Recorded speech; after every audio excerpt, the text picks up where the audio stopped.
We're back. This time we're going to be taking a look at the Resistance's Futile blind boosters. First one up here is the Prakesh. It's the Mirror Universe Galor-class. We'll get right in and take a look. We have our standard Galor-class maneuver dial, but this one has a Mirror Universe faction. Other than that, it's exactly the same. Let's see, there our Galor-class, Mirror Universe. And as I said, it's exactly the same maneuver dial that we've had before. 5 forwards, pretty nice. Lacking the 1 tight turns, but other than that, not too bad. For our named ship, we have the Prakesh, Mirror Universe. Interesting thing about this one is that it never actually appeared in the Mirror Universe, as far as I know. It was actually in the normal universe in DS9. It was Gul Dukat's ship, and got destroyed. So, not sure why they chose that one out of all the ships to be in this expansion, but who knows. We have 4 attack, 1 agility, 4 hull, 4 shield. We have a tech upgrade, 2 weapon upgrades, and a crew upgrade for 26 points. We have evasive, target lock, and scan.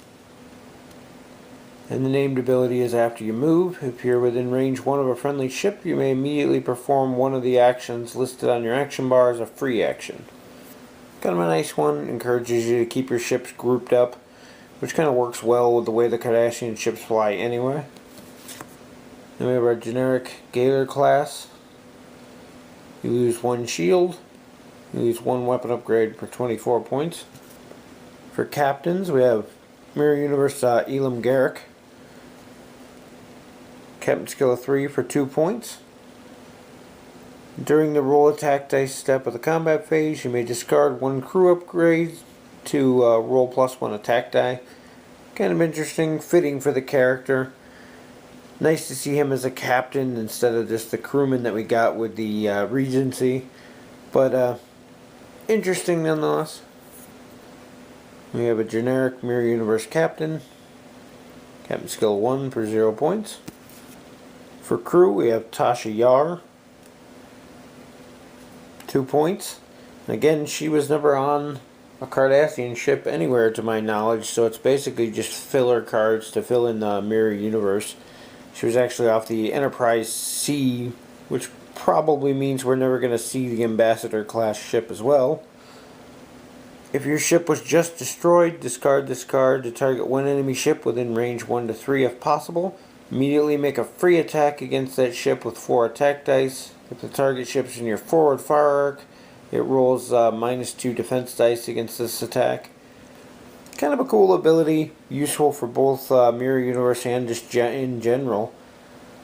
The fact that your ship has to die for it to go off, but if you have an extra 2 points laying around, it might be worth throwing her, or 3 points if you're cross-factioning, but it might be worth throwing her on a disposable ship that you're using to try to accomplish a mission, or something that you're planning on losing anyway. Maybe a support ship, or something that you know your enemy's going to target. That extra free attack might come in handy. For weapon upgrades, nothing new here. A couple reprints just for Mirror Universe faction this time around. First up, we have forward weapons grid for 4 points. It's attack of 6, range 1 to 2. Disable this card to perform the attack. You must divide this attack between 2 different ships in your forward firing arc. You may divide your attack dice however you like, but you must roll at least 2 attack dice against each ship. Place an auxiliary power token beside your ship. A little bit different than what we've seen before. The cost of an auxiliary power token to shoot it up to 2 targets. Actually, you have to shoot at 2 targets. You can roll a minimum of 2 dice up to 4 dice against any 1 target. You can split them however you want. But useful against fighters because you can shoot 2 dice at them and shoot the other 4 at something else. Next we have Dorsal Weapons array for 2 points. 3 attack, range 1 to 2. To disable this card to perform the attack, and then you may fire this weapon in any direction. Something we've seen before, kind of nice to have another option available. 3 attacks, really that's a limiting one. We have better cards out there now that do the same thing, but then again the points are also higher.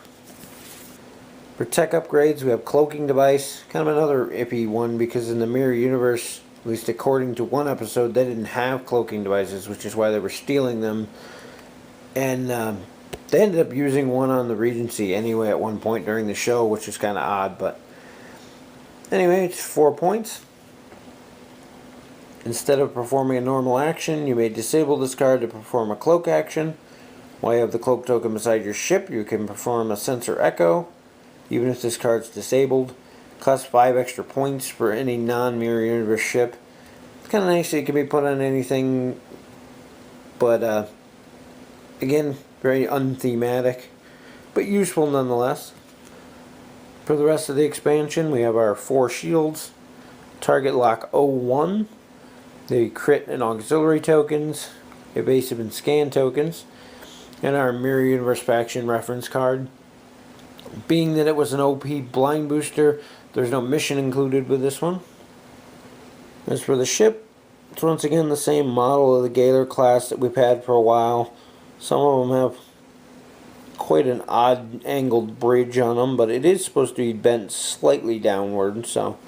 But nothing we haven't seen before. Then we have our base for the name Prakesh. 180-degree front arc like all the Galor classes have. And the same goes for our generic Galor class. One of these days I'm waiting to find one that has a rear firing arc on the name, but not on the generic. Hasn't happened yet though. So there you go. It's more of a filler pack for Mirror Universe faction than anything else. Like I said, the ship itself didn't even exist in the Mirror Universe, at least in the show that I know of. The Garrick was from a different ship. Tasha Yar wasn't even from the same time period that this ship was from. So, kind of an oddball thing as far as theme goes, but a lot of options in here to expand the Mirror Universe and round them out. I think that's their first dorsal weapon array, which can be useful on some of the more sluggish ships. And forward weapons grid's good against multiple targets, such as smaller fighters, where you want to split up your fire anyway. And of course the cloaking device. But all in all, it's filler stuff. Like I said, there's nothing in here must have. It's all just some randomly useful things in its own right. The ship itself altogether is playable with what comes with it, but nothing spectacular. I myself am probably just going to use it as a standard Galor class and add it to my Cardassian fleet, since it was Gul Dukat's ship at one point. He's one of my favorite characters. So anyway, that's about it for this one. We'll see you in the next video.